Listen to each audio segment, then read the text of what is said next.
Di situ di dalam biodata saudara Sulawesi Selatan Tanah Toraja sesuai dengan tempatkan kelahirannya daftar calon sementara di setiap daerah pemilihan Sulawesi Selatan itu sudah terisi dengan kader-kader senior. Apa benar dominya ada? Ya, kan kami tidak. Tapi kalau Doni kalian bilangnya tidak ada. Pada saat Doni sudah mengetahui dia ditunjuk untuk Harun Masiku tidak punya jabatan di DPP. Tidak. Nah, mengapa pada ini kan kalau menurut saya terlalu tinggi.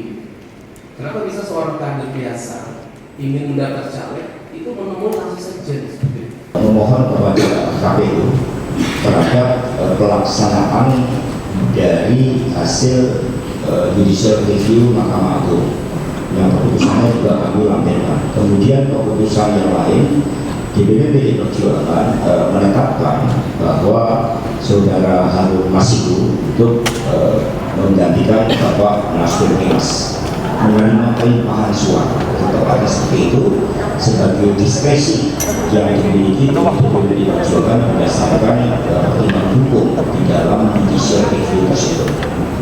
Jadi keputusan pimpinan partai politik pada waktu itu menentukan kader terbaik itu adalah Harun Masiku. Betul. Benar.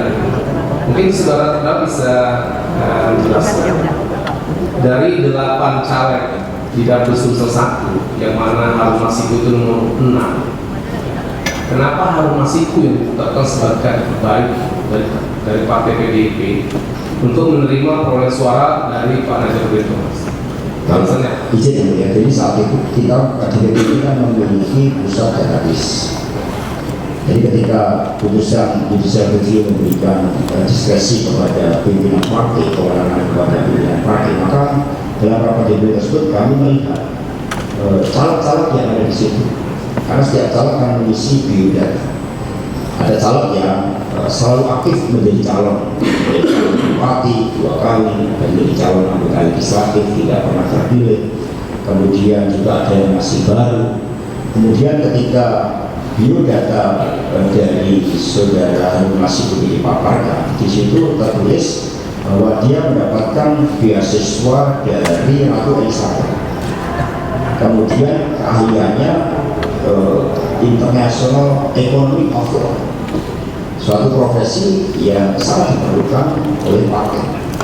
Karena kami juga melihat aspek-aspek kebutuhan strategis partai. Kemudian kita juga melihat dari aspek historis, karena ini menjadi anggota sebenarnya Kongres pertama sudah terlibat dalam penyusunan ADART. Sehingga 2 pertimbangan itulah, yang pertama International Economic of Law, partai memerlukan keahlian itu. Yang kedua aspek historis, itulah yang kemudian setelah melihat dengan cara-cara yang lain, dia ditetapkan untuk menerima pelimpahan suara dari Bapak Nasrul Himas. Seperti itu ya? Ya.